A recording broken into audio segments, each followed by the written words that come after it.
किशोर तिवारी, यहाँ पर सवाल खड़े करना कितना जायज दिखता है जब यहाँ पर भारत की रणनीति ने एक देश के सबसे बड़े राष्ट्र, वहां के राष्ट्रपति को इतना परेशान कर दिया कि वो क्रेडिट लेने के लिए आगे आ गए हैं। तो आप समझ सकते हैं कि भारत की कितनी मजबूत इस वक्त रणनीति है। तो क्यों सवाल आप उठा रहे हैं इस पर?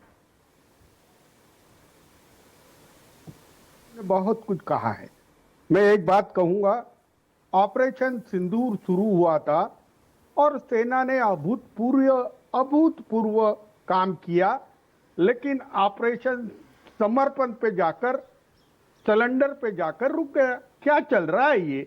मुझे एक बताइए, अगर डोनाल्ड ट्रंप कहते हैं कि 5 बजे मैंने बोला और युद्ध रुक गया है और युद्ध रुक जाता है, इसका मतलब डोनाल्ड ट्रंप ये बड़े पप्पा है। अरे हमारे पप्पा ने नहीं रोका, अमेरिका के पप्पा ने रोका।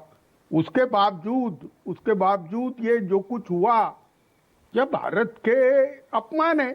और कल जायसवाल जी कह रहे थे कि ये दोनों देशों में ही वार्ता होंगी और कश्मीर पे वार्ता होगी। मैं अटल बिहारी जी की बात फिर से दोहराना चाहता हूं कि कश्मीर यह भारत का अभिन्न अंग है और उस पर चर्चा नहीं होगी। ये कौन लोग हैं? ये कौन लोग हैं जो देश चला रहे हैं? मुझे बहुत गर्व है हमारे वायुसेना के काम पे। लेकिन मुझे बताइए कि अमेरिका 48 आवर से चर्चा कर रहा था और भारत के विपक्ष को बताया नहीं गया।